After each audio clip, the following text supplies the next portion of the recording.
Ang lamig. Ang linaw ng tubig dito. Nalalamigan ako. Sa paa lang nababasa eh.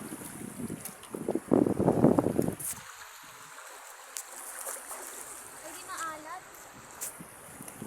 Ay, tabang ito yung tubig. Itong ilog, yan nagsasalubong. Yan sa dagat na yan. Nung time na yan, year 1997.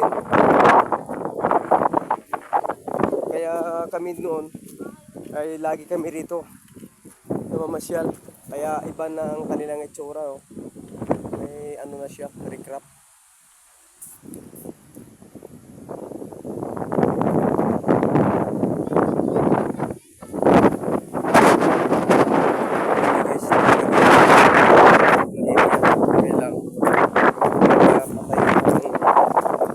Cottage dito, kailangan matibay, no? Malakas dahil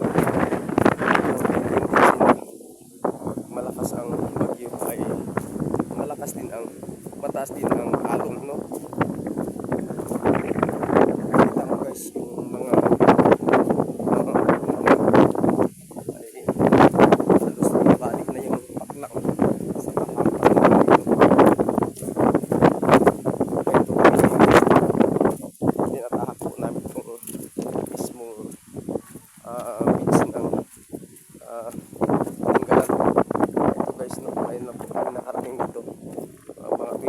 na kaming hindi nakapamasyal dito sa area. Nung time na yan ay lagi kami po dito. Ayan guys, yung kabundukan po ng Barangay Paltik, Dingal, Aurora, no? Napakataas po ng mga kabundukan na sa paligid. Ayan.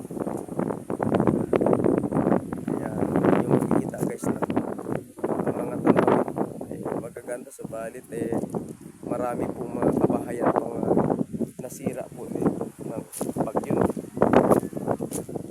at alon. Makikita nyo guys yung aming paglalakad kanina, marami mga bangkang malalaki na parang pinaghahambalos, pinagbalibag, no?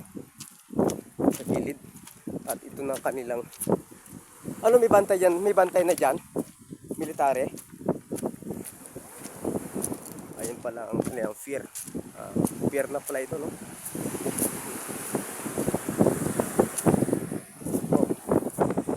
Ano guys? Malawak-lawak na itong area.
bali ang mga